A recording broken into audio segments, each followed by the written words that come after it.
Well, thanks for joining us on Bloomberg Quint. Now, Ebix has offered to acquire India's online travel platform Yatra for about $336 million. Now, to talk more about the rationale of this deal, joining me is Robin Raina. He's the Chief Executive Officer of Ebix. Robin, thank you for joining us and speaking to Bloomberg Quint. I'll begin by asking you about why Yatra, and you're also offering a premium. Why is that so? Well, look, I think it's first of all, premium is a relative thing. Beauty lies in the eyes of the beholder. So having said that, if you look at the Yatra stock price, it's varied in the last 12 months between $3.71 and $8.12. So at some point you have to be pragmatic about your offer. Having said that, when we look at our travel portfolio today before Yatra, we conduct around $2.5 billion of GMV, gross merchandise value today. The moment you add Yatra to it, we would basically be an undisputed number one in B2B, corporate, and so on. And we would conduct around $4 billion of GMV. So for us, it made sense. But what ultimately made sense, see, it's all about shareholder value. On one side, clearly, the fact that we're offering such a good premium, it offers tremendous value to Yatra shareholders. But when you look at an Ebix shareholder, we will inherit around $150 million of revenue and growing. And we believe post synergies, we will get around 30%, $45 million of operating income, which basically translates into 25 to 30 cents of diluted EPS. So it kind of made sense for us. Do you also have a backup plan in place in case the deal doesn't go through? Are you looking to increase the share price or whatever you're offering as a part of the deal to Yatra? I think our offers, first of all, are always very firm. If you look at the last 20 years, we have a legacy of not countering and doing all that. That's first. But I don't think that's going to happen. I personally believe that it's such a generous offer that it's very difficult for a Yatra board not to accept it. That's how I feel presently.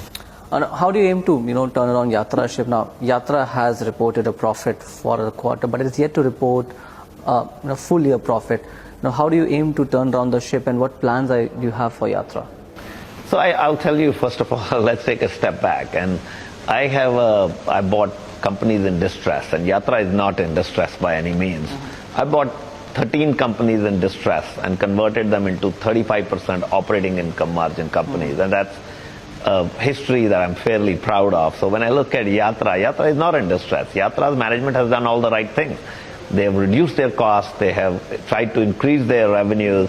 They're starting to get out of businesses that don't make sense. So I feel they've already taken the right steps. And now when you synergize the businesses, to give you a very simple example, if there are two finance groups, there won't be two finance groups. There won't be two HR groups, because this will ultimately be one company. When you merge Yatra into our Ebix Cash operations in India, you take out the cost of the audits and the HRs and the finance, and technologies will become constant. Whichever technology survives, whether ours or theirs, it doesn't matter. It's one company.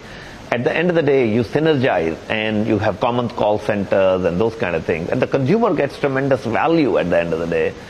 And the providers get better value, and you in the process are becoming more and more efficient and make more money. So we see that post synergies, we feel that there is 3 to 6 months of work that will be required.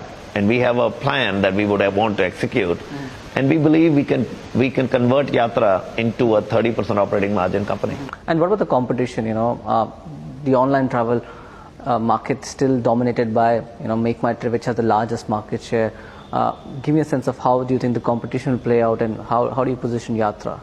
Look, the competition, there's only one ultimately left after that in terms of larger size, and that is Make My Trip.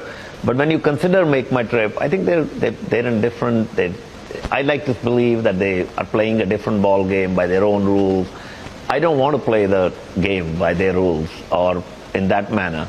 See, when somebody runs $500 million operation and loses $220 million a year, it's very difficult to compete against them, unless I decide to do the same. That's not my plan. I want to make 30% operating margins or more. Right. So I'm going to do it my way. If that means we won't reach the revenue level of a Make My Trip, that's okay.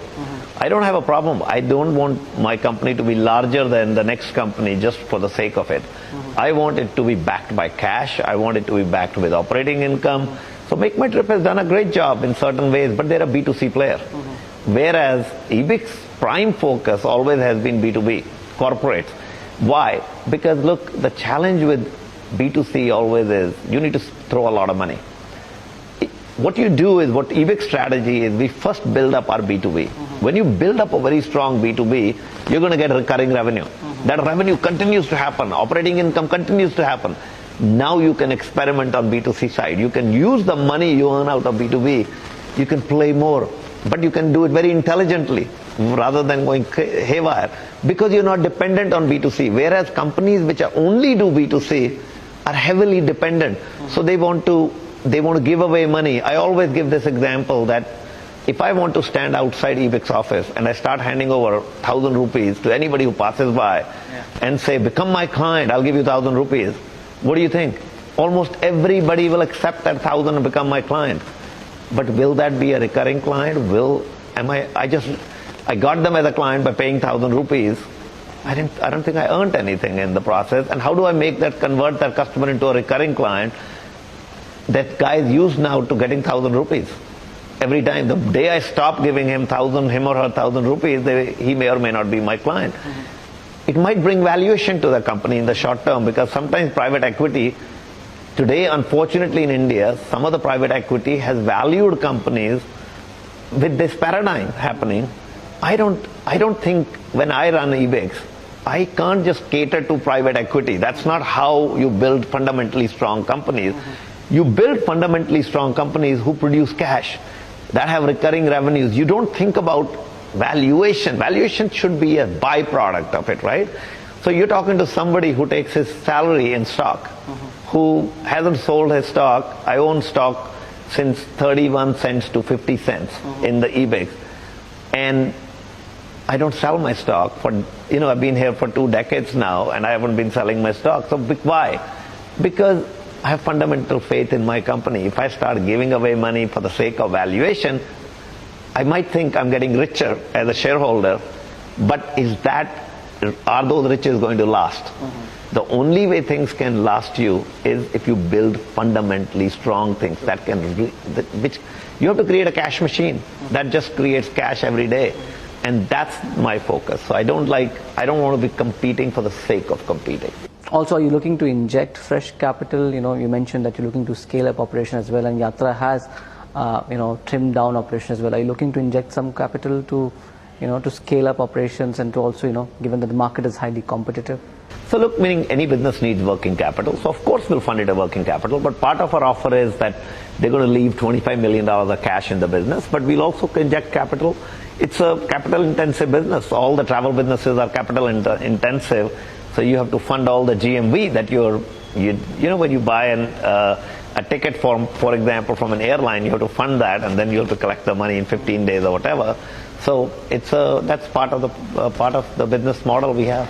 I don't think there is any big need, frankly, to inject money into Yatra today, that as we see it.